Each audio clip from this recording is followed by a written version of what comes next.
of STEM Braids and Beyond, and the host of the Silver Bullet STEM podcast. Today, I have such a great guest whose expertise is in agriculture, and I can't wait for you guys to listen to the conversation. Before we begin, I love to start with how I met my guest, and I actually met Tariq last year, more Innovation Week. What stood out to me about our conversation is that my mom is the daughter of a farmer. And my mom would always say when we visited the beaches in Trinidad and Tobago that if anyone were to use the seaweed for agriculture, it'll be so helpful for the environment and for the crops. And after years of my entire life of hearing my mom say that, Tariq says, I've turned seaweeds into fertilizer. And with that, Tariq, go ahead and introduce yourself to our guests. So my name is Tariq Ishmail. I am an agriculture expert. You can call me an agronomist. I'm an inventor of several agricultural inputs, such as a biostimulant that we make from seaweed, fish amino acids that we make from fish, and biophosphate that we make from waste. What is the I'm last also a one? farmer. Biophosphate? Biophosphate, right? Oh, wow. And Okay. and we make it from waste. I'm also a farmer. I managed several projects for investors here in Tanzania. Oh, great. And you just had a baby who's 3 months old, and I just love it. So you visit Yeah, the US and go back and forth? yeah. The last time I've been back home was about 11 or 10 months ago. So Oh, usually I go wow. once every And year. home is where? Well, home is Okay. in Thomasville in the islands, but I live in Baltimore at the moment. Oh, I am in the U.S. okay. Okay, so what inspired your journey into agriculture? I've always been interested in plants and insects. So it was just natural for me to go into agriculture, really, because I just had a natural love for it. I remember going to my grandparents' house in the Virgin Islands when I was young, and I was fascinated by the insects and by the mango trees and papaya trees and all the trees in the yard. So when I grew up, I took a more serious liking into agriculture, and now that's my profession. Oh, wow. So did you go to university for agricultural science, or was it more home training and then that transition to work experience?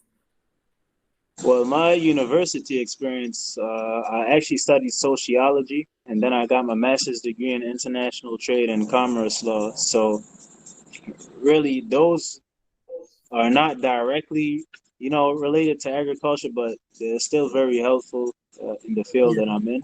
Social sciences are definitely very helpful in the field that I'm in. But I would say that I'm a self-taught agronomist. Oh, wow. Self-taught and a combination of maybe things you absorbed from the environment when you were growing up, you'd say?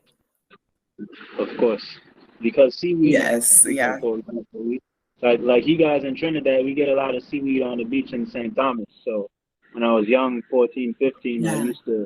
I used to use it as a fertilizer as well. So when I came to Zanzibar and I saw so much seaweed on the beach, I knew what to do with it.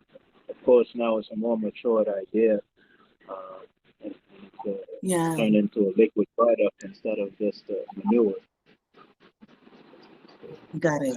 So, because you said that, I wanted to, can you explain to the audience the difference between the Caribbean seaweed and what you discovered? Because that was actually one of the things that was very fascinating about our conversation. Well, in the Caribbean and the Gulf and the Atlantic Ocean, there's a lot of sargassum seaweed, which is a brown seaweed, and it it kind of just builds and builds up in the ocean because of the nutrients in the East Africa. We have more red seaweed.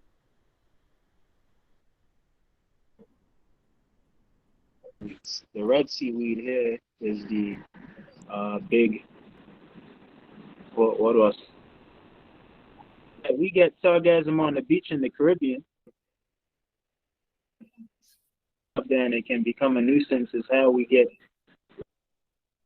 beach in Zanzibar and East Africa. And red seaweed are a few different species, such as Ishmael. Type of seaweed. There's brown seaweed, there's red seaweed, and there's green seaweeds. So in Zanzibar, we get a lot of red seaweeds and green seaweeds washing up on the beach, whereas though in the Caribbean, there's a lot of brown seaweed, which is that sargassum.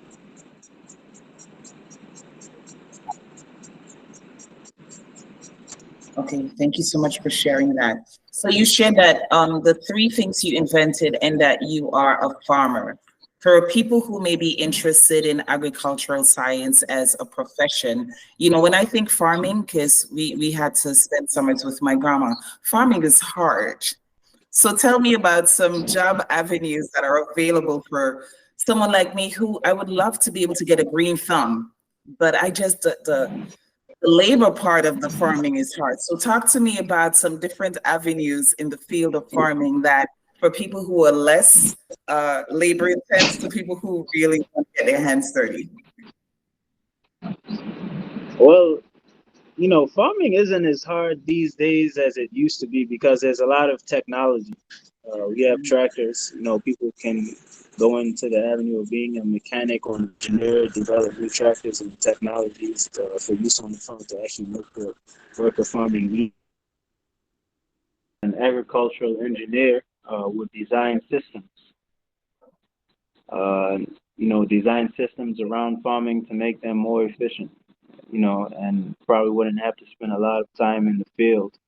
Me myself, I make biotechnologies for agriculture, so it makes the improves yields and yield quality and different things like that. But there's other avenues that people can go into agriculture as well, such as agribusiness and agro processing and those technologies. For example, tomatoes, ketchup, uh, and there's so many other food products that can be made from raw agricultural commodities. And there's a lot of room in the food processing, especially now. I see a lot of people in the West and the U.S. moving into plant-based proteins. So taking, crops like beans and peas and potatoes, these different crops that have a lot of proteins, to make Mhm. burgers, for example, would be an avenue that people can go into. I want to apologize. I'm in Tanzania. Well, the electricity keeps going out like every 30 minutes and just popping on and off. So bear with me. Okay, that's fine. I'm gonna come back on camera. I came off camera so that I can improve the streaming so that it didn't go in and out.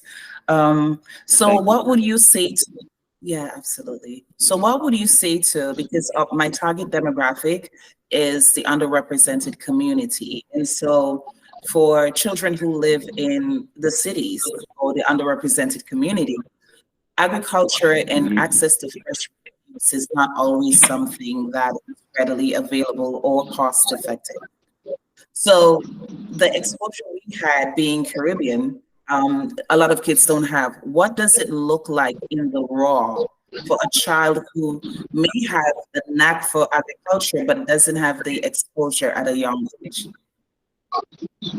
Right. So urban communities and cities Mhm. are big sources of what you call waste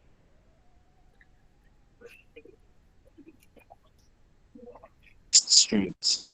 Urban communities and cities are huge sources of what you call waste streams, nutrients, Mhm. and waste streams are basically, in from an agricultural perspective, are nutrients that can be recycled and made into fertilizers. Mm. For example, when I was about 12 years old, I did an experiment where I used worms to compost food waste in my household, and the worms produced an excrement that's a useful fertilizer or manure for agricultural soils. Uh, Mm. so people living in urban communities who may not have access to land uh, or farms, they still can play an important role in the agricultural ecosystem. And Mhm. that role is basically when it comes to recycling and processing those waste streams. Wow. Wow. Okay, that's beautiful. Maybe if we keep our cameras off, I hope the audience would understand that for connection priority, we had to turn the cameras off. But two things I want to ask you as we're getting ready to wrap up. I'm sure you had this too, where at different points during our education, agriculture was something we had to do, and we had like a community garden at the school. In an urban environment, is there something schools can do? And what is a great first project to have students start with at the school just to get them into a green thumb? Right. So having food gardens at the school, different experiments on plants with insects.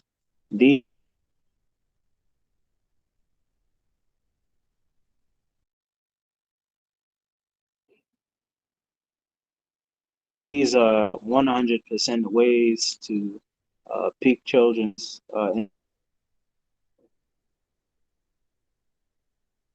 support. I think every school should Gotcha. have a food garden. Right. And even if it's something indoor, because most of the summer months the kids are out. So within the interior, there's yes. I'm hoping you can share maybe your website or ways for people to get in touch with you if you have any questions. If people need to get in contact with me, they can search my name on Uh, LinkedIn, right, TariqIshmail, right. and my website is www.firdosbiotech.com, and that is spelled FIRDOUSBIOTECH.com. Got it. Okay, so I think we're going to wrap up the interview for today. But when you're back in the stateside, I would love to have you back because I'm learning so much from this conversation, and I can only imagine how the audience's interest would be further piqued if we're able to have a great conversation. Okay, sounds good to me. All right, thank you so much.